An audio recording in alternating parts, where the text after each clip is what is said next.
3 વાટકી મકાઈ લીલવા નાખવાની.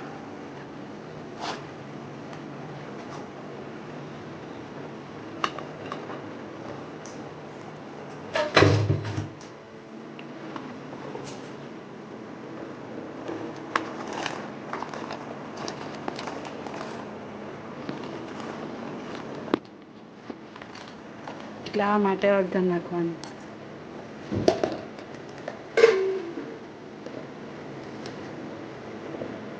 સાધારણ મીઠું નાખવાનું.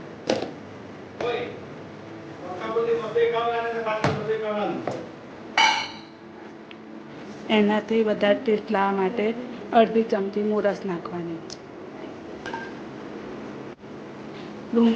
3 નંગ ડુંગળી, 4 નંગ ટોમેટા, થોડું કાદુ, મરચાં, લવિંગ, તજ, મરી અને તમાલપત્ર, લસણ, જીરું, આ કાજુ અને મગજતરી ગ્રેવી માટે. આ કાશ્મીરી મરચુંનો મસાલો તૈયાર બનાવી દીધું છે. તેલ આવી ગયું પછી આ બધું મિક્સ કરીને અંદર શેકાય છે.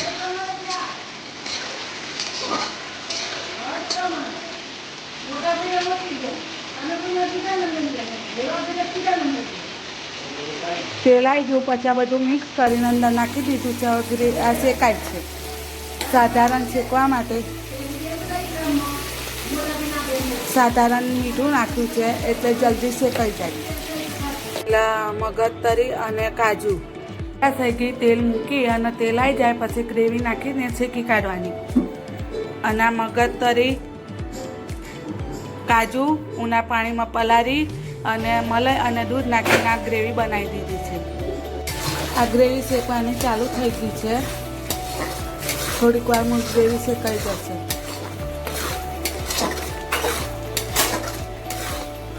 ઉભારો લાલ આવી ગયું જો. હા, આ કાશ્મીરી મરચું પલાળેલું છે એ અંદર ઉમેરી દઈશું. એ શેકાઈ જાય પછી મલાઈની ગ્રેવી નાખવાની.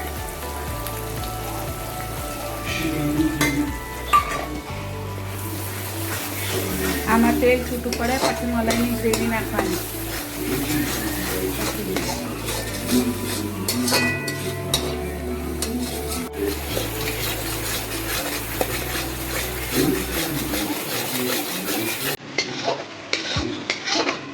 ધીરે ધીરે તેલ છૂટું પડવા મળ્યું છે.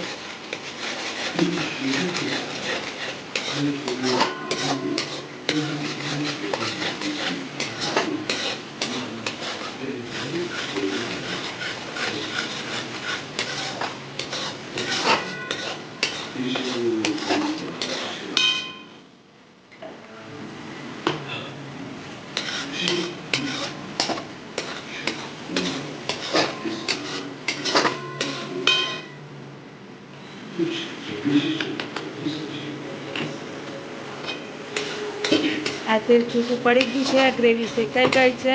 હવે આ મગજતરી, કાજુ, મલાઈ અને દૂધની ગ્રેવી નખાય છે.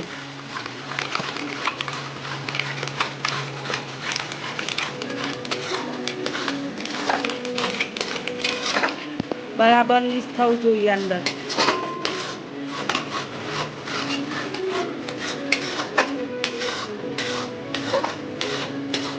આમાં તેલ છૂટું પડે એટલે મકાઈના લીલવા નાખવાના.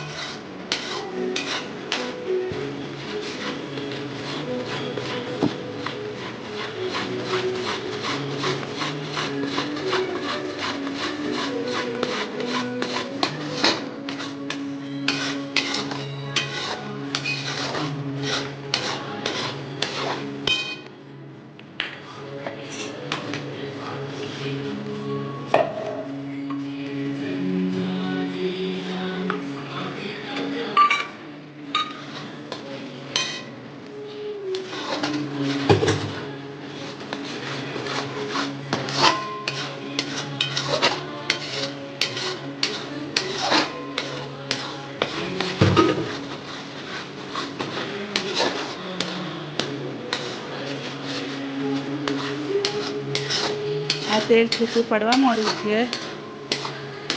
મકાઈના લીલવા નાખવાના. આપણી ગ્રેવી તૈયાર થઈ ગઈ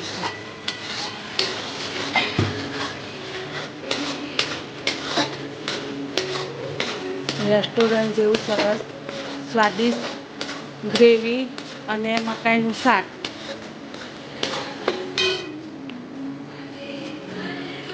હવે મકાઈના લીલા નાખું.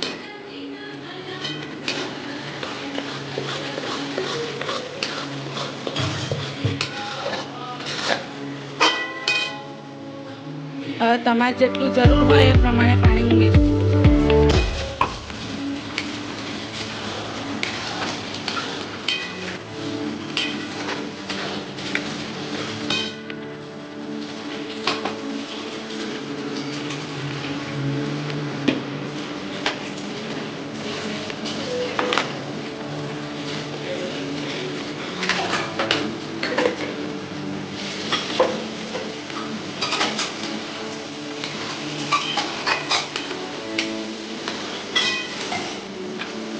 થોડુંક મીઠું ગ્રેવીમાં નાખ્યું હતું, થોડું મીઠું મકાઈમાં નાખ્યું હતું. હવે આ થોડુંક મીઠું સ્વાદ પ્રમાણે શાકમાં નાખવાનું છે.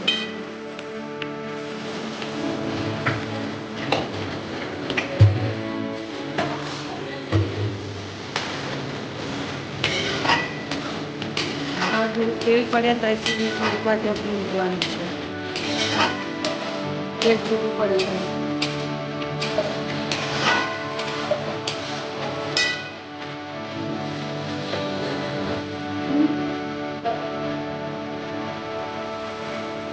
ગરમ મસાલો નાખ્યો.